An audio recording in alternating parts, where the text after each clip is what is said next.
Alhamdulillah wassalatu wassalamu ala ashrafi khalqillah Sayyidina Muhammad ibn Abdullah wa alihi wa sahbihi wa mawalah la hawla wa la quwata illa billah wa ba'd.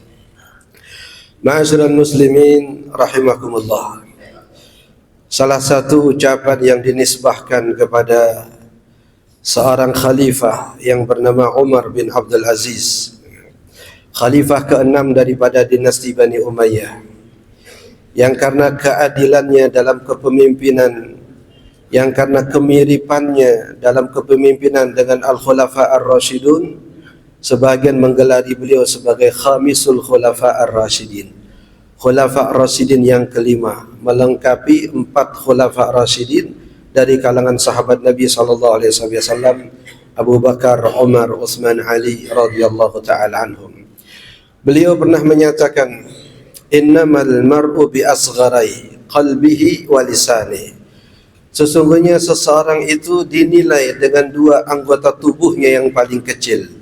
Yang pertama qalbi, hatinya, dan yang kedua lisannya. Ini bersesuaian dengan hadis baginda Nabi SAW terkait dengan kedudukan hati. Dalam hadis Nabi SAW menyatakan, ala inna fil jasadi mudghah, idza saluhat saluha sairul jasad wa idza fasadat fasada sairul jasad, ala wahyal qalb. Kata baginda Nabi, ketahuilah bahawa sesungguhnya di dalam tubuh manusia terdapat segumpal daging yang jika ia baik maka baiklah seluruh anggota tubuhnya, tapi jika ia rusak maka rusak pula lah seluruh anggota tubuhnya. Ketahuilah bahawa segumpal daging itu adalah hati. Sedangkan yang kedua, yang disebut sebagai anggota tubuh kecil tapi menentukan nilai dan kedudukan seseorang adalah lisannya. Banyak ibadah yang Nabi SAW gantungkan keberhasilan atau kegagalannya justru dengan lisan. Al-Quran juga menyatakan demikian ketika berbicara tentang keutamaan sedekah yang kadar pahalanya luar biasa. Bahkan dalam salah satu ayat Al-Quran, Allah Subhanahu wa taala menggambarkan bahwa nilai dan pahala sedekah bisa sampai 700 kali lipat. Mathalul ladzina yunfikuna amwalahum fi sabilillah kamathali habbatin anbatat sab'a sanabila fi kulli sumbulatin mi'atu habbah wallahu yudha'ifu liman yasha. Tapi yang sebesar pahala sedekah itu bisa menjadi rusak lantaran lisan yang terucap orang yang memberikan sedekah. Al-Quran menegaskan dalam firman Allah Subhanahu wa taala, la tubtilu sadaqatikum bil manni wal adha. Jangan sekali-kali kalian membatalkan pahala sedekah kalian bil man. Al-man artinya mengungkit-ungkit kebaikan yang sudah kita lakukan. Al-adha artinya menyakiti, menyinggung perasaan hati orang yang kita berikan sedekah kepadanya. Kedua hal ini itu terjadi atau dilakukan oleh lisan kita, baik mengungkit-ungkit kebaikan yang sudah kita lakukan atau menyakiti perasaan orang yang menerima kebaikan yang kita lakukan, itu pun juga dilakukan dengan lisan kita. Begitulah juga dengan ibadah haji, ibadah yang mengorbankan materi, waktu, tenaga, pikiran, ternyata bisa menjadi mudah rusak, bisa menjadi gugur kedudukan pahalanya di sisi Allah Subhanahu wa taala jika seseorang tidak menjaga lisannya dalam menjalankan praktek manasik ibadahnya. Dalam hadis Nabi SAW menyatakan, man hajja falam yarfus walam yafsuq raja'a min dhunubihi kayawma waladathu ummuh. Barang siapa yang menunaikan ibadah haji dan ia menjaga lisannya, tidak berkata yang kotor, tidak berkata yang jorok, tidak berkata yang menyakitkan hati, maka ia keluar dari dosa-dosanya seperti bayi yang baru dilahirkan dari rahim ibunya. Dalam hadis yang lain, Nabi SAW menyatakan, ini terkait dengan puasa, man lam yada' qawla zur wal amal bihi falaysa lillahi hajatun fi ayyada ta'amahu wa syarabah. Siapa yang tidak peduli menjaga lisannya dari perkataan yang kotor, dari perkataan yang menyakitkan, maka Allah tidak akan mempedulikan lapar dan dahaganya. Begitulah juga dengan ibadah salat, yang ia merupakan salah satu dari ibadah pertama kali yang akan kita pertanggungjawabkan nanti di hadapan Allah Subhanahu wa taala. Diriwayatkan ketika beberapa orang sahabat Nabi sallallahu alaihi wasallam salat berjamaah di belakang Rasulullah. Tiba-tiba ada yang bersin kemudian mengucapkan tahmid, mengucapkan alhamdulillah. Ada sahabat yang merespon sebagaimana yang ia ketahui, jika seseorang bersin kemudian mengucapkan alhamdulillah, sunnah kita doakan yarhamukallah. Tapi yarhamukallah ini berisi komunikasi dengan orang yang kita doakan, semoga Allah merahmatimu. Sedangkan komunikasi di dalam salat hanya kepada Allah Subhanahu wa taala. Maka mendengar pernyataan sahabat ini yarhamukallah, maka sahabat-sahabat Nabi yang lain memberikan isyarat kepadanya untuk tidak berkata-kata di dalam salat. Tapi yang bersangkutan tidak menyadari letak kesalahannya. Bahkan justru ia berkomentar, lima tuhidduna ilayya nazar. Kenapa kalian melototi aku? Kenapa kalian memincingkan mata kalian kepada aku? Nah, selesai salat, Nabi SAW kemudian mendatangi sahabat ini, lalu berkata kepadanya, ya hadha, inna hadhihi salah la yasihu fiha syai' min kalamin nas, innama hiya dzikrun wa tilawatu Qur'an. Duhai saudaraku, sesungguhnya salat itu tidak boleh ada perkataan daripada perkataan manusia. Salat itu hanya berisi zikir dan ayat-ayat Quran yang dilantunkan. Kata sahabat ini, demi Allah, aku belum pernah menemukan seorang guru yang lebih lembut daripada Rasulullah SAW. Ma zajarani wala qaharani. Demi Allah, beliau tidak membentak aku, beliau tidak menghardik diriku, tapi justru beliau membimbing aku. Hadirin jamaah yang dimuliakan Allah, ya, Sayyidina Abu Bakar As-Siddiq radhiyallahu taala anhu sadar betul peran lisan dalam menentukan ibadah seseorang. Ketika beliau mengatakan tidak ada sesuatu yang lebih pantas untuk dipenjara dengan waktu yang lebih lama daripada lisan seseorang. Dan beliau mempraktekannya.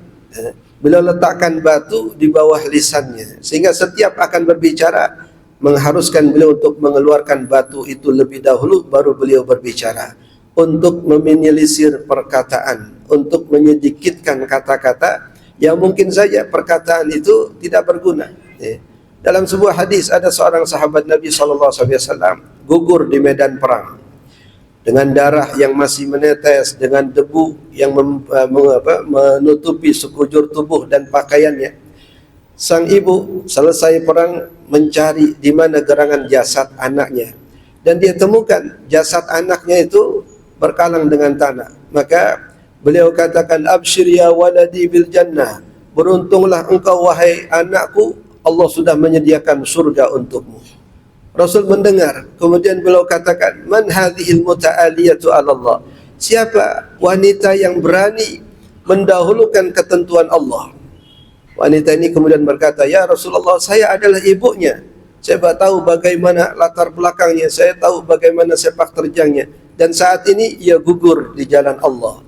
Ia gugur membela agama Allah. Apakah tidak pantas aku memberitahunya atau aku mengabarkan berita gembira kepadanya dengan surga Allah Subhanahu wa taala yang memang dijanjikan bagi orang-orang yang berjuang di jalan Allah? Rasulullah SAW kemudian mengatakan, wa ma yudriki la'allahu yatakallam bi kalimatin la yanfa'uha. Bagaimana engkau bisa memastikan jangan-jangan saat ia hidup ia pernah mengucapkan kata-kata yang tidak berguna? Kemudian wanita itu berkata, ya Rasulullah, apakah itu bisa menghalanginya untuk masuk ke dalam surganya Allah Subhanahu wa taala? Nabi kemudian menjawab, na'am. Wanita itu langsung berkata, ya Rasulullah, demi Allah, saya tidak akan lagi bersaksi untuk siapapun. Bagaimana untuk seorang anak yang ia tahu latar belakangnya, yang ia tahu bagaimana karakter dan kepribadiannya, bahkan di depan matanya gugur di jalan Allah Subhanahu wa taala, ternyata Nabi SAW masih mengingatkan, jangan-jangan saat ia hidup di dunia ia pernah mengatakan perkataan yang tidak berguna.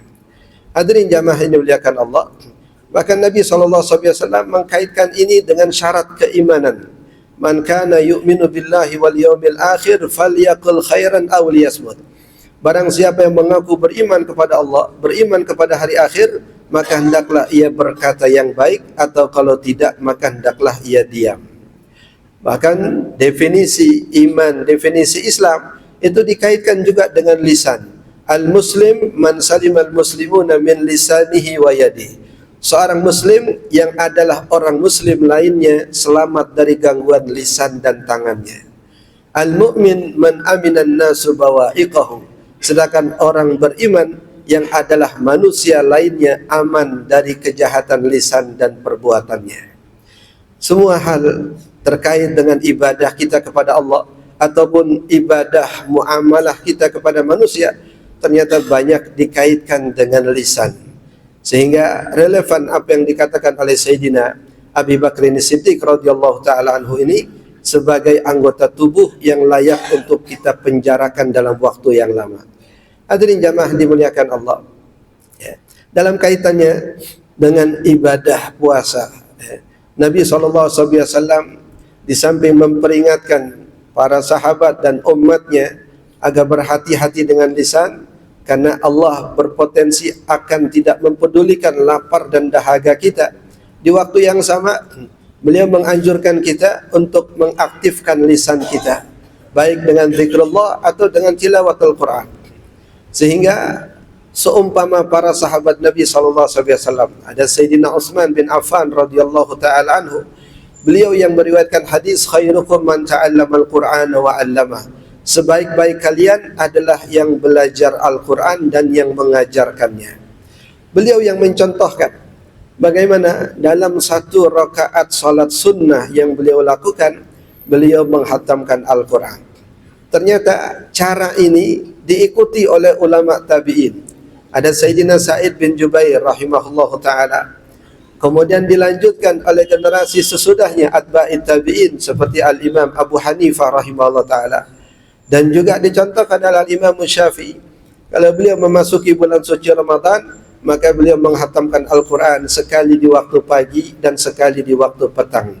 Sehingga genap 1 bulan berpuasa, tidak kurang 60 kali beliau menghatamkan Al-Quran. Bahkan ada cara unik yang dilakukan oleh Al-Imam Abu Hanifah rahimahullah ta'ala, yang mungkin tidak terdetik dalam benak kita, apatah lagi terpikir untuk melakukannya. Di mana beliau menghatamkan Al-Quran di hari raya Idul Fitri, ketika banyak manusia sibuk dengan aktivitas muamalah ma'an nas, silih berganti pergi ke sana kemari bersilaturahim dengan saudaranya. Dan itu adalah hari di mana kita dibolehkan, bahkan diharuskan untuk makan dan minum. Nabi SAW menyatakan tentang hari raya itu, yaumu aklin wa syurbin, adalah hari kita diperintahkan untuk makan dan minum dan diharamkan berpuasa. Tapi Al-Imam Abu Hanifah rahimahullah ta'ala justru menghatamkan Al-Quran pada hari raya Idul Fitri. Nah, ini cara mereka untuk menghindari apa yang Nabi peringatkan, untuk tidak menggunakan lisan pada hal yang bisa menggugurkan pahala ibadah kita kepada Allah Subhanahu wa taala. Ma'asyiral muslimin, sidang Jumat, sidang Id yang dimuliakan Allah Subhanahu wa taala.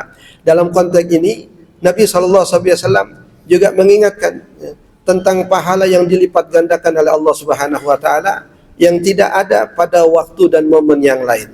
Sebagaimana saat kita ada di Masjidil Haram, di mana ibadah dilipat gandakan sampai 100.000 kali lipat. Saat ada di Masjidil Nabawi, dilipat gandakan sampai 1000 kali lipat.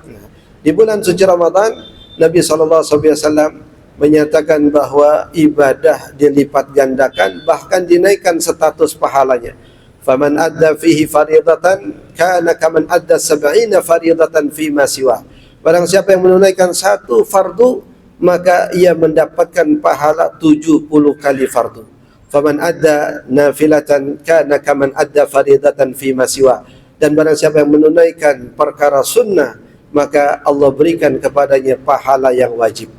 Dan ini tidak terjadi di luar bulan suci Ramadan. Sehingga Nabi SAW menyatakan, man adraka Ramadan falam yughfar lahu fala burika lahu fihi. Sesiapa yang mendapati bulan suci Ramadan tapi tidak meraih ampunan Allah Subhanahu wa taala, maka ia jauh dari rahmat dan kasih sayang Allah Subhanahu wa taala. Hadirin yang dimuliakan Allah, maka mari kita manfaatkan kesempatan umur yang Allah berikan kepada kita, kesempatan pahala yang dilipat gandakan, kesempatan pintu-pintu surga yang terbuka lebar, kesempatan pintu-pintu neraka yang ditutup rapat, dan kesempatan setan-setan yang dibelenggu oleh Allah Subhanahu wa taala untuk kita meningkatkan kualitas dan kuantitas ibadah kita kepada Allah Subhanahu wa taala, sehingga tidak berakhir Ramadan melainkan kita sudah meraih ampunan daripada Allah Subhanahu wa taala. Amin ya rabbal alamin. Ini saja yang bisa Al-Fakir sampaikan, mudah-mudahan sedikit ada manfaatnya. Aqulu qouli hadza. Assalamualaikum warahmatullahi wabarakatuh.